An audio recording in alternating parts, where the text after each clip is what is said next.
morning. Today we are actually headed down to look at a liveaboard boat, and this is a, what year is it, 1991? 91. Sea Ray, 44 feet. It's a Craigslist ad, and I've talked to our broker that we work with at my company, and he says it's a great boat. It's in our price range. And it comes with liveaboard. Supposedly, it comes with a liveaboard slip at Shilshole, which is a sublet. So, of course, we want to get a few more details on what the story is. It doesn't have a dinette, so you have to buy a table for that. Right. And I think it's original carpet, so it could be a little bit of a project boat, which is what we've been looking for. So I guess we're gonna head down, make this drive. It's about an hour away. Head down to Gig Harbor and we'll check it out. Come along.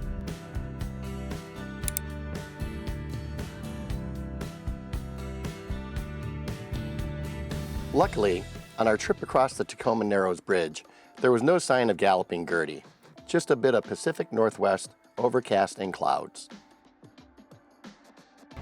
It is windy though. Oh yeah. Somehow it must be in this marina, so we shall. It's at the waterfront inn. Yeah, I think they have their own dock. Oh, is that what it is? Again, why then do they have a spot at Shilshole? It'll be interesting. People move docks all the time. Yep. Walking up to the boat, she began to show her age. The very short swim step led to the stern ladder, which leads into the cockpit. Not a real option for Allie. We would have to get a set of dock steps to access the boat via the starboard or port entrances. Upon boarding from the dockside step, I headed towards the bow. The walkways are comfortable with plenty of well-positioned handholds. The bowsprit had electric foot controls for the windlass. However, I do think the anchor and chain were a little undersized for a boat of this length. The bow deck had plenty of room for cushions and would be a great place to take in nightly sundowners in the summer. Returning aft to check out the interior, we passed through the modestly appointed cockpit. It features a comfortable sitting area, wet bar, ice maker, and a little bit of storage.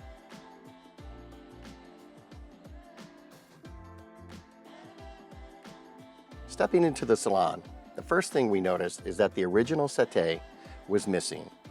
Unfortunately, we were told a previous owner had it removed. The salon did have plenty of storage along the starboard side.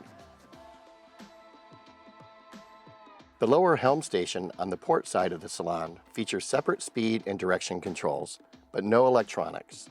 There is a large blank panel available, so modern navigation electronics would have a place to call home.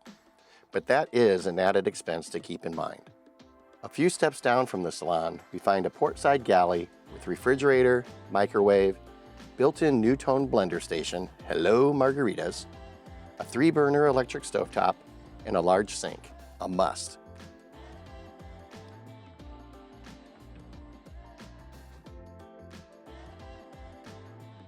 Across from the galley, we find the built-in Kariba combo washer dryer, a must for a liveaboard, and a day head featuring a wet head shower.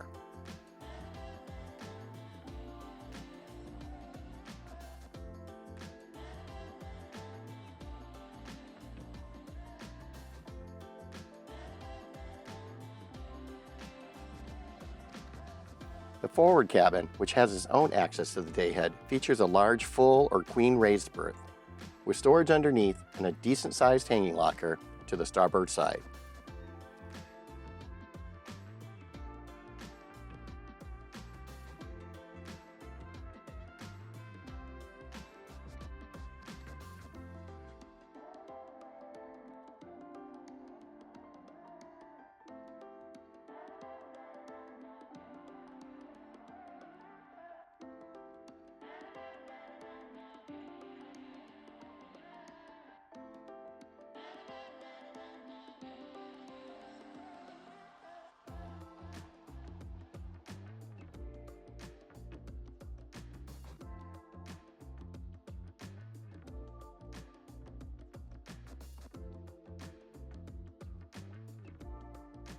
The boat also features CO2 monitors, and heating and AC controls throughout the interior.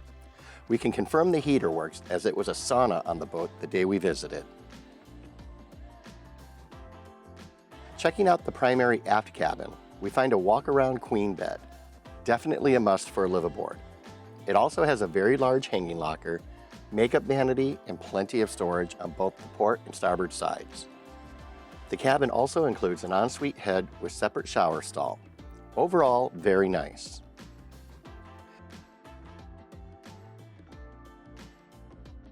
Next, it was time to check out the upper Helm Station. Like the lower Helm, it features all the basic controls for operating the boat. Again, adding new navigation electronics would be a to-do and definitely a large extra cost. The area features 3 captain chairs, 2 of which were in storage, and a small bench for guests to relax on. I did like, however, how it is open between the cockpit and the upper helm to help extend the entertaining area. Although it doesn't come across well on the video, all the canvas and isinglass would have to be replaced. Again, another cost to be considered. A quick check of the bilge did find standing water, a bit more than expected, about 1.5 inches, the source of which would have to be determined. And finally, the engine room. Access through floor panels in the main salon, the battery selectors are conveniently accessible on the way down into the room. The engine room features 2 Mercruiser 7.4-liter gas engines with 310 horsepower per engine, a Westerbeek 9-kilowatt generator with 2 30-amp circuits, and the boat features a single 50-amp shore power inlet when docked. While we're sitting here in traffic, let's talk about the infamous 1991 Sea Ray. So it had a great layout. Yeah, it was a great layout. It had been a comfortable liveaboard, although I think the doorways into both of the cabins were really narrow. The bimini would totally have to be redone. I mean, yeah, isinglass. It wasn't just everything. the canvas; it was the molding around it was falling apart. It had some water damage. That's kind of a red flag. And the carpet was in excellent shape, so that bears and they'd taken out the settee, and you could see water damage where the settee would have been. So I wonder if there's a reason that there was maybe new carpet. There was water in the bilge, probably more than you want to have in there. The little fridge in the cockpit didn't work. Yeah, I think there's the ice maker. You can pull that out. It had a Black & Decker can opener, which, I thought that was funny, built in.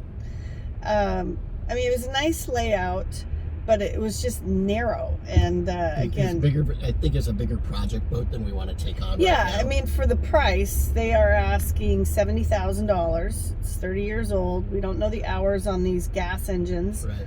If it was like a $15,000 project boat, then maybe, right? But I don't want to spend $70,000 and have to put another $40,000 into it. And that boat was going to require the seals, and all the windows were busted, so you have to redo those. But it was a nice layout. It just, unfortunately, even though it does come with supposedly a subletted slip at Shilshole, because they had been on a waiting list for Shilshole, which means that they finally got to move in, but they're moving to Florida, so they didn't need the slip anymore. So perhaps that's the reason the price is so high. So anyhow, I guess that's that. And we never know until you take a look. You have to go look. So if you think you're even remotely interested in a boat, just go check it out. It doesn't cost anything to go see if it's right for you. And this was just too big of a project boat for us right now. So hopefully the next one's around the corner. Tune in next week. If you like this video, give it a thumbs up. Leave your comments down below. Subscribe to the channel, more importantly, and follow us on social. Next week we are staying on a Ponderosa yacht down again at Gig Harbor, and going to be a part of the boat parade. So we're excited about that. So come along. See you next time. See you next time, everyone.